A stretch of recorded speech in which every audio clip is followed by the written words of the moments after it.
କରେ। ମୋ ସ୍ୱର ଉଠାଏ ଏଇଥିପାଇଁ କି ଯେ ଯେଉଁମାନେ କିଛି କହିପାରୁନାହାନ୍ତି ଆଉ ଯେଉଁମାନେ କିଛି କହିବା ପାଇଁ ଚାହିଁବି କିଛି ନା କିଛି କାରଣରୁ ପ୍ରତିକୂଳ ପରିସ୍ଥିତି ଯୋଗୁଁ ଚୁପ୍ ରହୁଛନ୍ତି, ମୁଁ ଚାହେଁ ମୋ ସ୍ୱର ସେମାନଙ୍କୁ ଶୁଭୁ।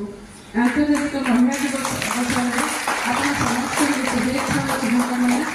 ଆଜି ମୋତେ ଏଠାରେ ଯେଉଁଭଳି ଭାବରେ ସମ୍ମାନିତ କରାଗଲା ସେଥିପାଇଁ ମୁଁ ରେଜ୍ ଫାଉଣ୍ଡେସନର ସମସ୍ତ କର୍ମକର୍ତ୍ତା ତଥା ରଶ୍ମି ମ୍ୟାଡ଼ାମ ଏବଂ ସଙ୍ଗୀତ ମ୍ୟାଡ଼ାମଙ୍କୁ ହୃଦୟରୁ କୃତଜ୍ଞତା ଜ୍ଞାପନ କରୁଛି।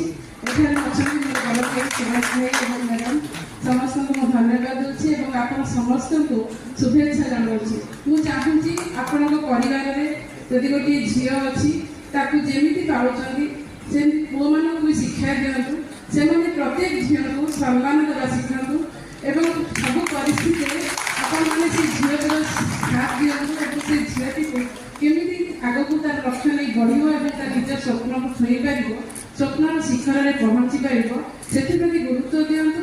ଏବଂ ପ୍ରତ୍ୟେକଙ୍କ ମନରେ ଯେଉଁ ଗୋଟେ ଅଦୃଶ୍ୟ କାନ୍ଥ ଅଛି ବା ଗୋଟେ ଇନଭିଜିବଲ ୱାଲ୍ ଅଛି ଯେଉଁଟାକି ଦେଖାଯାଏନି, ସେ ଯେଉଁ ଭୟ ହଉ ପକ୍ଷପାତିତା ହଉ ବା ଯେକୌଣସି ଗୋଟେ ଝିଅକୁ ତାର ବାଟ ଅତିକ୍ରମ କରିବାକୁ ଯେଉଁଟା ପଛଘୁଞ୍ଚା ସେ ଦିଏ, ସେଇ ଯେଉଁ ସବୁ କାରଣ ହଉ ସେଗୁଡ଼ିକୁ ଆପଣମାନେ ଅଭିଭାବକ ହୁଅନ୍ତୁ ବା ସ୍କୁଲ ବା କଲେଜରେ ଯେଉଁମାନେ ଅଛନ୍ତି ଶିକ୍ଷାଦାନ କରୁଛନ୍ତି ସେମାନେ ସମସ୍ତେ ସେ ଝିଅମାନଙ୍କୁ ଆହୁରି ସାହସ ଦିଅନ୍ତୁ।